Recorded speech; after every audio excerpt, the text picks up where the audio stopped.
We call our elder sister ate. In English, the word ate is pronounced ate.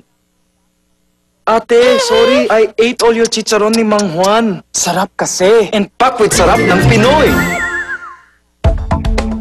Mommies, heads up sa mga fever-related illnesses na pwede makuha ng bata sanhi ng ulan at baha. Alamin ang sanhi ng lagnat. I-monitor kung taas baba ito at may kasamang sintomas. Bigyan sila ng doctor-recommended Biogesic for Kids. May micronized technology. Diretso sa lagnat para diretso galing. Safe pa.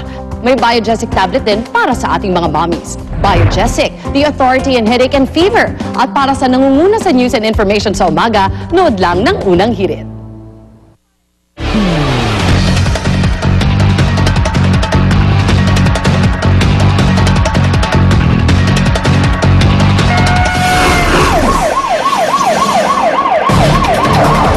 Nagbabalik po ang unang balita, mga igan, paghahablot sa shoulder bag na isang babae sa Taguig, huli sa CCTV.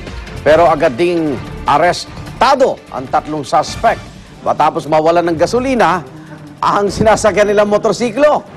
O narito ang exclusive report ni Emil Sumangil. Normal ang sitwasyon ng lansangan. Halos wala ng motoristang nagdaraan. Ang biktima, ang babaeng ito na makikita sa video ng CCTV camera na nag-iisang naglalakad, bit-bit ang kanyang shoulder bag. Paglagpas ng nagdaang ambulansya, pagtawid mismo ng biktima, sumulpot na ang mga masasamang loob sakay ng isang motorsiklo. Dinikitan nila ang biktima. At nang makakuha na ng tiempo, parang kidlat na hinablot ang shoulder bag na kanilang punteriya. Ang biktima, napakamot na lamang sa ulo at sandalig hindi nakakilos sa kanyang pwesto. Sa slow motion ng CCTV video, makikita kung paano ginawa ng tatlong suspect na magkakaangkas sa motorsiklo ang robbery snatching sa harapan mismo ng barangay hall ng Lower Bikutan, Taguig. Dalawa sa angkas nito nag-unat ng braso nang hablutin ang shoulder bag para raw sakaling sumablay ang unang humaltak. Paniguradong mahahablot pa rin ng ikatlong suspect ang shoulder bag. Buti na lamang daw nagkawang-gawa ang tindero ng balot at agad itong nag-report sa barangay hall. At sa tulong ng barangay tanod at ng taong bayan, na-recover ang shoulder bag ng biktima. Nakita po namin ang pagkakaisa po dito sa Lower Bikutan. Dahil sa dami na ng krimen na nagaganap, siguro po mismo sila na po gusto na talaga nilang masawata ito. Ang mga suspect na kinilalang sina Frederico Antonio, Joseph Lite at Richard Regino, sinubukan namin kunan sila ng pahayag pero tumanggi sila. Hindi na rin nakawala makaraang mawalan ng gasolina ang motorsiklong sinasakyan nila. Tuluma po, tapos hindi na po ako hindi pa ako makakain, makatulog. Ano ngayon ang gusto mong mangyari sa kaso? Gusto ko po mabigyan sila ng leksyon kasi baka hindi lang sa akin gawin yung ginawa nila sa akin. Nang i-verify ng pulisya, ang motorsiklong gamit ng mga suspect, hiniram lang pala at hindi rin sa kanila. Ngayong papalapit na ang Kapaskuhan, nagbigay ng tip ang Taguig Police sa publiko laban sa street crimes, kabilang na ang robbery hold-up at snatching. Hawakan nilang maigi yung bag. Huwag yung parang nakasabit lang sa braso o nakasabit lang sa balikat. Isabit nila sa balikat nang ihakap nila, nakaya po sila. Para mawalan ng pagkakataon o mawalan ng pagkakataon itong mga riding and tumbling snatcher para maagaw yung gamit nila. Yung mga nagte-text naman, siguruhin nyo na safe kayo doon sa lugar na nagte-text kayo. Para sa unang balita, Emil Sumangil, reporting. Samantala, nagsimula na pong mag-Christmas shopping ang ilang empleyado na maagang nakakuha ng kanilang Christmas bonus. At para masigurong masusulit nyo ang inyong bonus, narito ang ilang tips sa report ni Kata Tibayan. Talagang Christmas spirit is in the air dito sa Tutuban Shopping Center kung dami ng mga early Christmas shoppers ang batayan. Kasi naman, mura pa ang presyo ng mga bilihin dito. Marami ring pagpipilian mula sa damit, laruan, maging mga putiting na magandang ipangregalo tulad ng mga personalized mugs. Kaya nga ang bookkeeper na si Yeth Reyes, bulk kung umorder. Kahit maliit na company lang, pag uminom sila ng kape, maalala nila. Ito na yung time para mamili sila hanggat maaga. Nagra-rush na sila kasi alam nila mahirap na makapagsiksikan. Lalo na raw pag dumating na ang bonus ng mga empleyado tulad ng ilang empleyado ng Mandaluyong at Quezon City Government. Kaya ngayon pa lang, may shopping list na sila. Bilin, syempre pang Noche Buena namin sa yung pamilya ko. Tapos gift para sa inaanak. sa mga pamangkin, sa magulang ko, sa mga pinsan. Tapos, para sa, syempre, gift din para sa sarili ko. Ayon sa isang financial expert, tila marami na raw talaga sa mga Pinoy ang ika nga ubos-ubos biyaya pag may natanggap na bonus. Ang naging problema natin, bago pa dumating yung bonus, talagang well-anticipated na natin.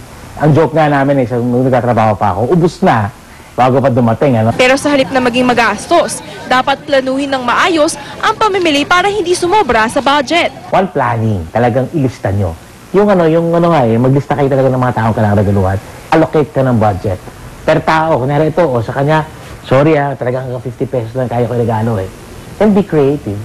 At kung maaari, magtabi ng para sa iyong ipon na pwedeng i-invest sa ibang bagay na magagamit mo sa bagong taon. Para sa unang balita, Katatibayan reporting. Change the game. Ang tema po ng ika-22 Philippine Advertising Congress sa Camarines Sur. Ngayong araw, magsasama-sama sa isang entablado ang pinuno ng 3 major networks sa bansa. Kabilang sa magbibigay ng talumpati si GMA Chairman and CEO Attorney Felipe L. Gozon. Narito ang report ni JP Soriano.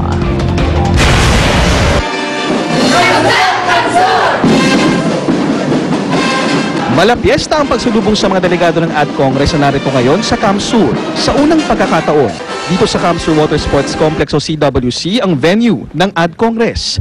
Change the Game. Ito ang theme ng AdCongress. Akma raw ang tema na Change the Game ng AdCongress ayon sa AdBoard sa napiling venue na Camp Sur. Dahil ang probinsyang ito raw ay dumaan sa maraming pagsubok. Who would have thought that we would finally be on the radar, that we would finally be on the AdCongress map? It is without doubt an honor for Camp Sur. Ngayon marami raw nagbago sa larangan ng advertising nitong mga nakaraang taon dahil din sa pagbabago ng mga pangangailangan ng mga consumers. It's time to inspire and let people maybe have some insight on how they can change the game. Isa sa mga nagsalita sa pagbubukas ng 22nd AdCongress ay si Department of Tourism Secretary Ramon Jimenez Jr. Matagal din nagtrabaho sa advertising si Jimenez at para sa kanya, kung ang Pilipinas ay isang produkto, napakadali lang daw nitong ibenta dahil sa kagandahan ng bansa. The Philippines is not a place to see. The Philippines is a place to be. It is our intention via the internet to harness this power by equipping as many Filipinos here and abroad with simple tools in images and words to sell the Philippines as the ideal tourist destination. Sa unang pagkakataon din ay magkakasama-sama sa isang entablado ang pinuno ng 3 major networks sa bansa. Isa sa GMA Chairman and CEO Attorney Felipe L. Gozon sa magbibigay ng talumpati sa harap ng mga delegado ng AdCongress. I think they will be able to enjoy their seminars here, their meetings, and I wish a fruitful convention. Nakabida rin dito sa CWC ang higanting screen na ito, ang booth ng GMA News TV kung saan pinapalabas ang ilan sa mga programa ng #1 news channel sa bansa. Para sa unang balita, JP Soriano reporting. Video ni US Secretary of State Hillary Clinton na natawa sa tumatakbong lalaking walang suot na pang-itaas patok po sa internet.